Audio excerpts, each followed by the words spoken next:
Okay. We're live soon. What? Hi. Hello. I'm sorry for the delay. We had some we had some tech problems here. Yeah. We're first gonna introduce ourselves. I'm Marie Mensch. I'm the assistant to the director here, and I also do some research for various projects we work on. And this is my colleague. So my name is May. I'm a student at McGill University and currently a research fellow at MIGS.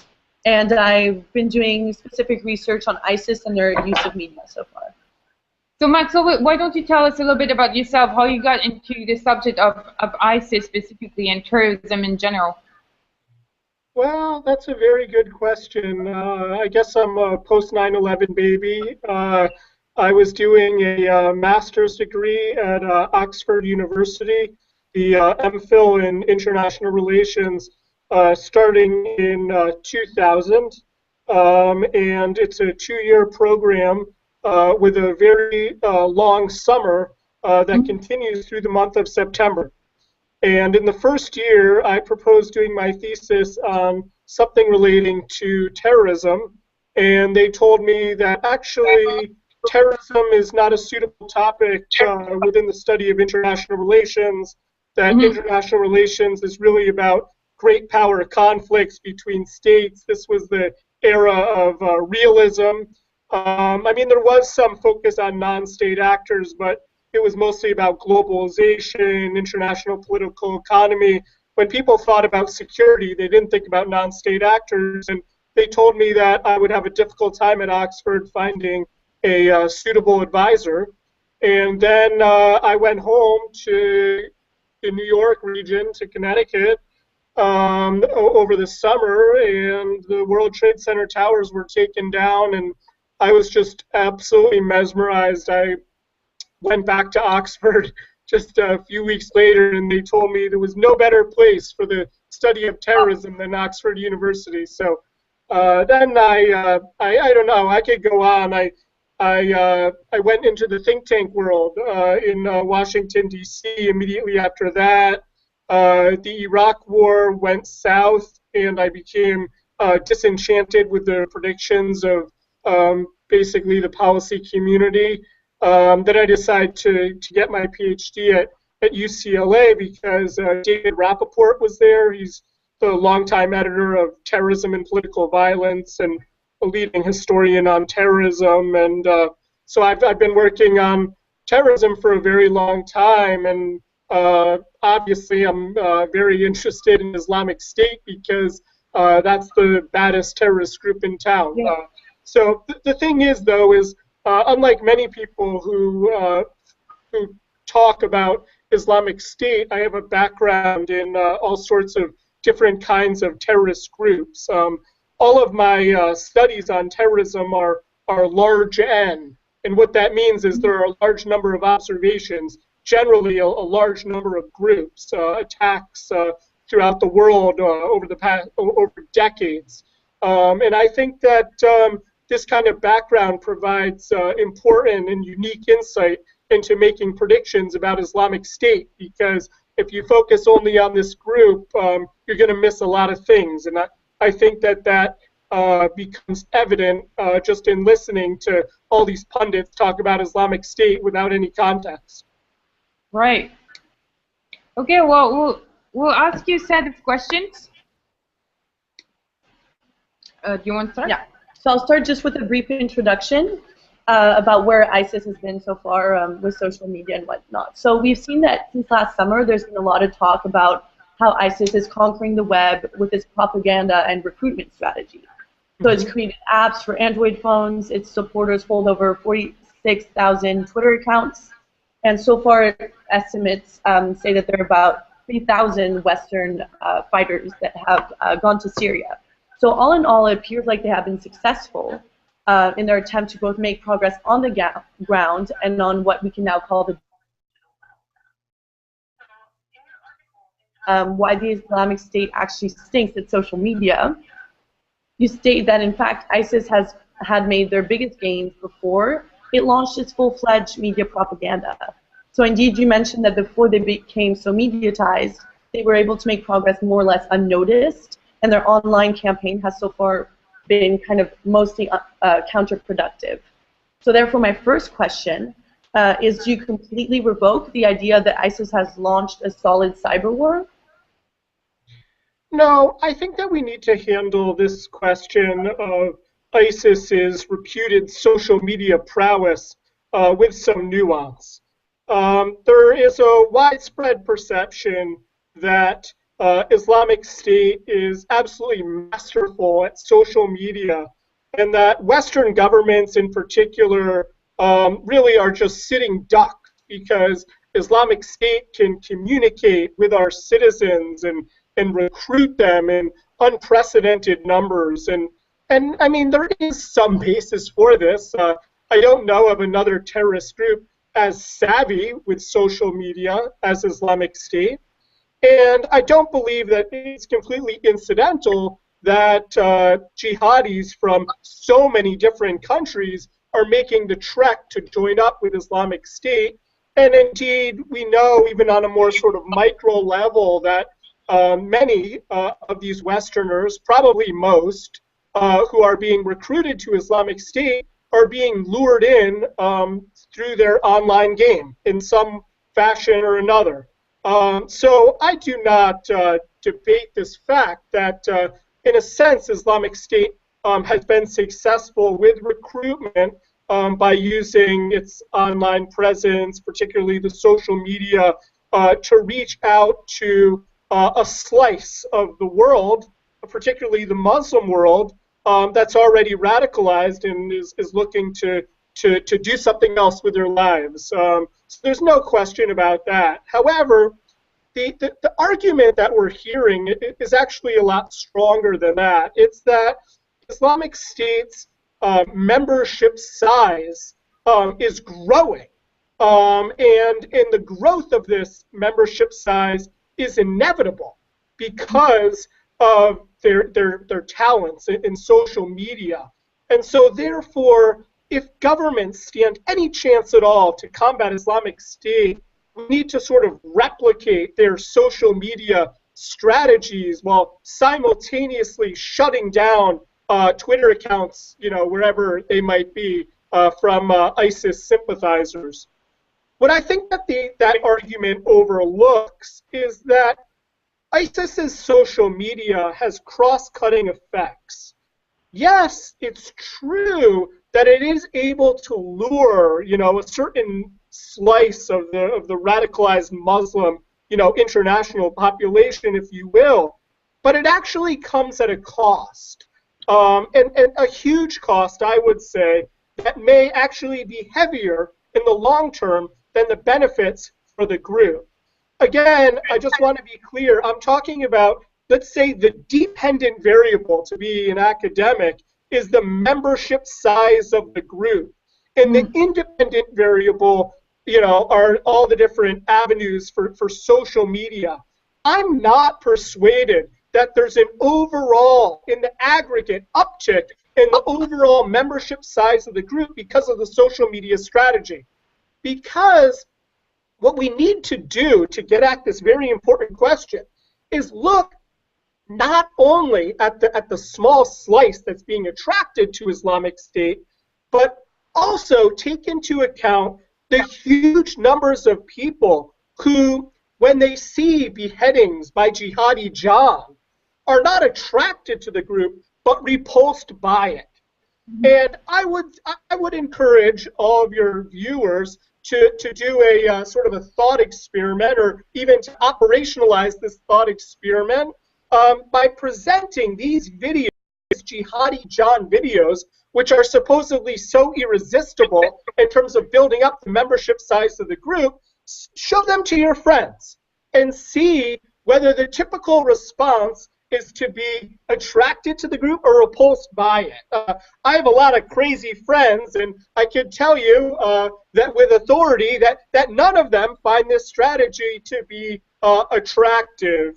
And even more than that, just this sort of silly anecdotal point, is that it should be pointed out that, sure, Islamic State has a pretty big membership size in comparison to other terrorist groups. Let's even grant that it has a very large membership size in comparison to terrorist groups.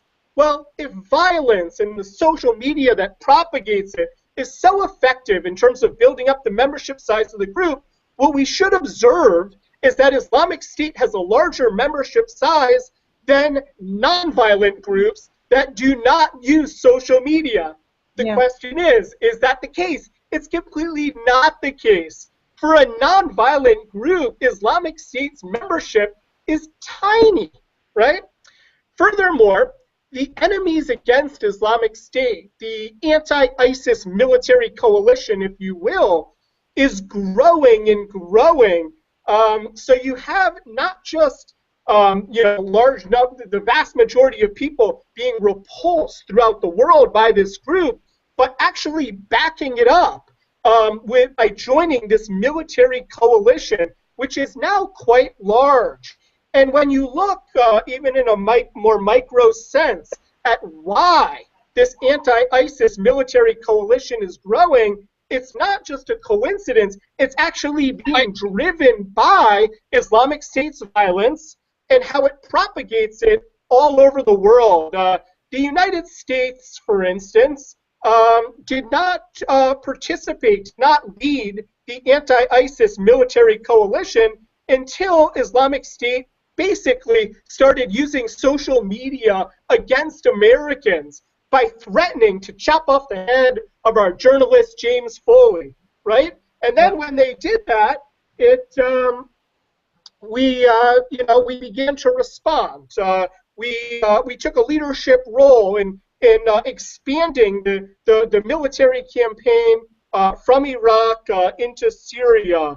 And frankly, every target country has responded in the exact same way. The Jordanians, for instance, they did not believe that the Islamic State threat, really threatened Jordan. There was some skepticism that it was a Western creation, if you will. But then, when they torched its citizen and broadcast it all over the world, all of a sudden, the Hashemite kingdom became very serious about taking on Islamic State, and the Jordanian public, for the first time, rallied behind it, and that was reflected in a pretty serious bombing campaign against the group in terms of Jordan's, air power capabilities. Egypt also really took a back seat against Islamic State. It was only when the group killed 21 Egyptian Coptics in Libya and then broadcast it all over the world that Egypt said, you know what, we want to create some kind of a pan-Arab military force to take on the group. Even the Japanese, the Japanese are a very Pacific country. After World War II in 1947, Article 9 of their constitution bans the country from war-making capabilities. Well, Islamic State, killed a couple of its citizens, broadcast it all over the internet, and all of a sudden there was this tide in Japan to overturn Article 9 and to have some war-making capabilities precisely to respond to threats like Islamic State.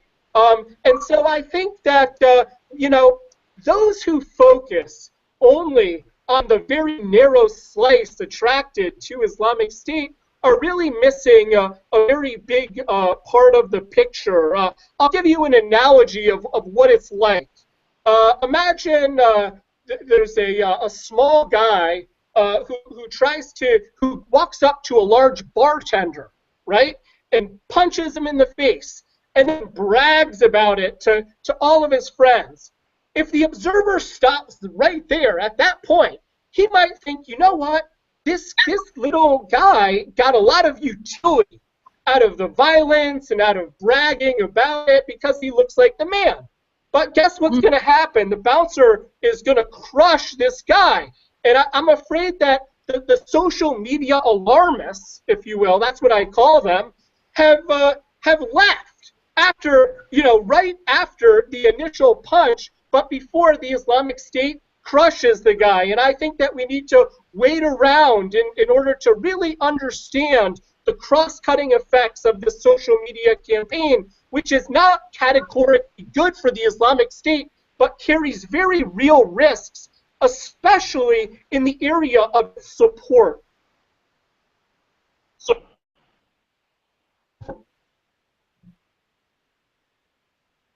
I cannot hear you. Yeah? Yes, yes. Yep. Your question? So, yeah, I mean, we had a question. So, what do you think about ISIS's on-the-ground strategy? Do you think do you think it's stronger than their online strategy? Do you think I see. reasonable advances? I mean, this is really the issue. I think that, you know, the social media game, both that Islamic State uses and the remedies that are being discussed by governments, I think that this is an overrated aspect of in terms of the future plight of Islamic State. What really matters is what happens on the ground. Let's say, for example, as many of your viewers know, the Iraqi security forces are getting really serious about taking on Islamic State in Anbar since what happened last week when ISIS took over the capital of Ramadi.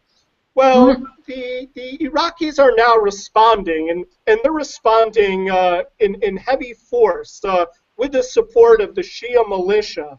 And, you know, just a couple months ago, a similar force was arrayed against Islamic State into Crete, and it was successful. I mean, it took about a month, it took too long. There was some problems with coordination. There were some sporadic reports of Shia militia torching some homes, etc. But overall, Tikrit was a success. The local population had really already dispersed to a large extent. And at the end of the day, Islamic State was no longer really a viable presence in the town. If the same thing were to happen in Ramadi, and make no mistake, this will be a much tougher battle for that to happen. Things will not go as swimmingly.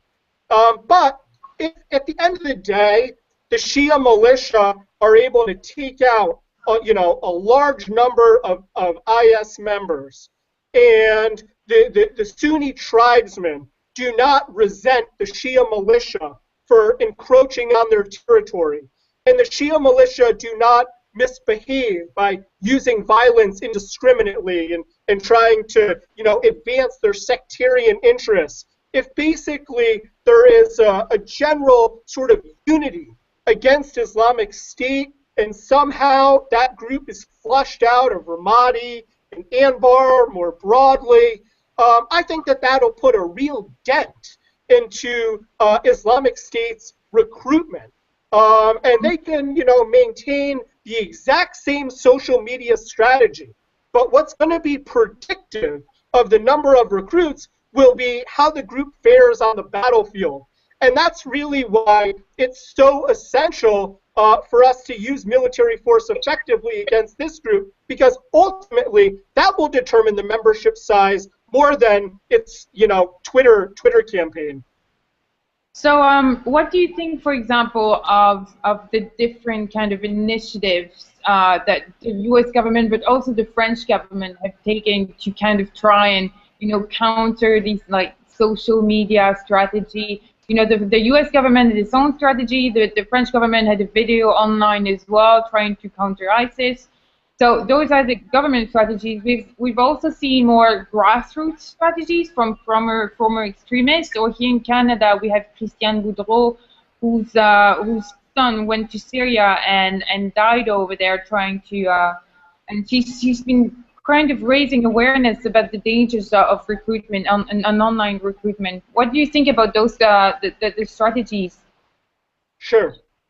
So, I mean, just as I think that Islamic State social media strategy is actually pretty marginal in terms of the overall membership size of the group, I think that our response over social media is also pretty marginal in terms of the ultimate trajectory of this group. That said, I'm not opposed to it. I think that even things that can work at the margins should be employed.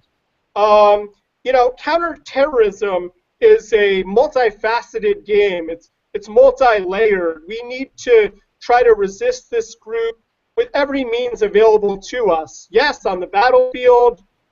Yes, over social media. Yes, in terms of more careful immigration policy. Yes, in terms of, you know, rehabilitation programs. Yes, in terms of sting operations against the group in order to try to find, you know, lone wolves. Yes, in terms of, you know, public diplomacy campaigns. I think we need to throw the kitchen sink at this group, but we shouldn't overestimate its utility. I have actually seen cases, though, where jihadis have been radicalized online. And I think that because people can be radicalized online, I suspect that people can also be de-radicalized online too. It may be easier to become radicalized online because there's a selection issue where those who are, you know, who are already radical, you know, are searching for this sort of content. It's not sort of randomly dispersed. But even those who have been radicalized online, sometimes they learn about things online which, you know, turn them away from the group, which, for instance, somebody might be radicalized online because they don't know much about Islam. And they're told that, you know, there's no higher duty than joining up with Islamic State, blah, blah, blah. And so they're basically, you know, hoodwinked into joining the group. And then they may start to have their own reservations about whether it really is Islamic to, you know, rape Yazidi women and to chop off other Muslims' heads. And they go online and they get sort of corroboration for their skepticism that actually the vast majority of the Muslim world does not find ISIS behavior very Islamic at all, that instead most Muslims view this sort of behavior as an outrage to Islam and as counterproductive for the religion and for Muslims throughout the world. And so I do think that we need to resist ISIS's online game with our own, but I don't believe that either online presence is determinative of the future of this group. Okay, and then in a nutshell, what would be your counter-messaging solution then? Would it be both creating a counter-narrative built of Muslim voices, for example, as well as government effort, or? Yeah, I mean, if you look at the history of terrorism, and you look at, you know, the demise of terrorist groups, how do they go out of business? The number one way that terrorist groups go out of business is they have difficulty with recruiting because so many people are turned off by the group's atrocities. Yeah. So I actually think that these, you know, Jihadi John videos and whatnot that try to glorify the savage behavior of ISIS members is actually counterproductive in the long term. And I think that we should do our best, actually, not in terms of shutting down this content, but in terms of making people more aware of what Islamic State is really all about. Because I think that, you know, we need to basically bet on the decency of citizens throughout the world. And I think that there is an intuitive sense that is widely shared that this is a moral outrage. And I predict over time that ISIS will have more and more difficulty recruiting, that the anti-ISIS coalition will grow. You know, in the New York Times just today, I read that airstrikes alone have killed about 12,500 IS members. that's actually a lot of members. I mean, I understand that the group is continuing to expand in Ramadi, in Palmyra, etc. And we don't really have a good strategy against the group, either in Iraq or in Syria. But this group cannot continue to take on those kinds of fatalities, which frankly are going to rise dramatically as the Shia militia go into Anbar. And so I think that we're currently witnessing the heyday of Islamic State, both in Iraq and in Syria, that over time the fortunes of this group will change. And it's actually one of the reasons why Islamic State is changing its strategy. This is a group that is intentionally metastasizing and decentralizing all over the world and trying to set up affiliates, you know, in Yemen, Afghanistan, Saudi Arabia, you know, Nigeria, the Sinai, you know, any power vacuum it can get into where rebels or terrorists are declaring their allegiance to Islamic State. This group has an open door policy and says, yes, you can be one of us. And the reason is, I think, is because the leadership knows that its heyday is now in Iraq, that it can't continue to sustain these kinds of casualties. I mean, the one exception will be if the Shia militia essentially overreact and they use violence too indiscriminately. And that pushes Sunnis who are now neutral into the arms of Islamic State. That could really grow the membership size of the group. But short of that, I predict that the membership size will continue to deplete itself, certainly if we don't include all of these sort of self-declared affiliates that are springing up outside of Iraq and Syria. Right. Perhaps one last question. Here in Quebec, especially, or Canada, but Quebec in particular, we've seen a lot of really kind of young Quebecers trying to go to Syria. 10 of them were arrested 2 weeks ago, for example.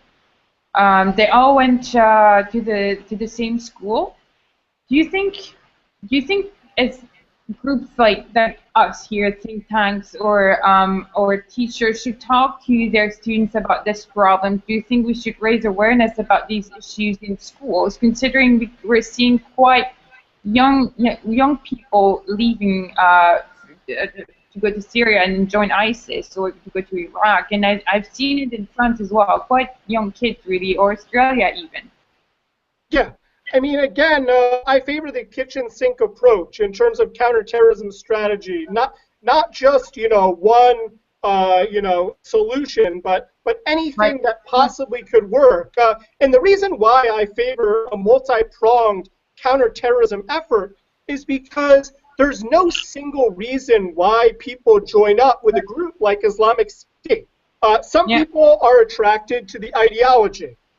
Some people are attracted to the fact that they have a friend who's intent on joining up with a group, and they're persuaded to accompany their friend for whatever reason, because they're bored, they're unemployed.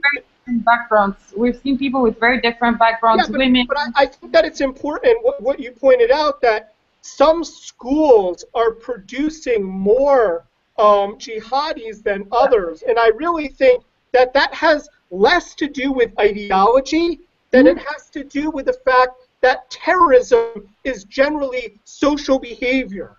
Radicalization almost never happens in complete isolation, even if it happens over the internet. It's a group process. So we need to, on the other side. We need to pay very close attention to these networks of terrorists in Canada and throughout the West, because people tend to go together. So we need ideology. We need monitoring of social networks. We need to employ a multi-pronged effort, and that makes sense given the fact that people are joining this group for multiple reasons. So no one solution is going to resolve the problem. Okay, well, thank you very much, Max. I'm sorry for the tech problems. That always happens. My pleasure. Thank you very much for joining in, and we'll continue to follow your Twitter account. You're very active on Twitter, and we also like the fact that sometimes you just make fun of them. I think that's always a kind of good solution, to just make fun of them in a way, even though they post horrible images. It's good to ridicule them once in a while. It's good to ridicule everybody once in a while. Yeah. Thank you very much, All Matt. right. Thank you. Thank you.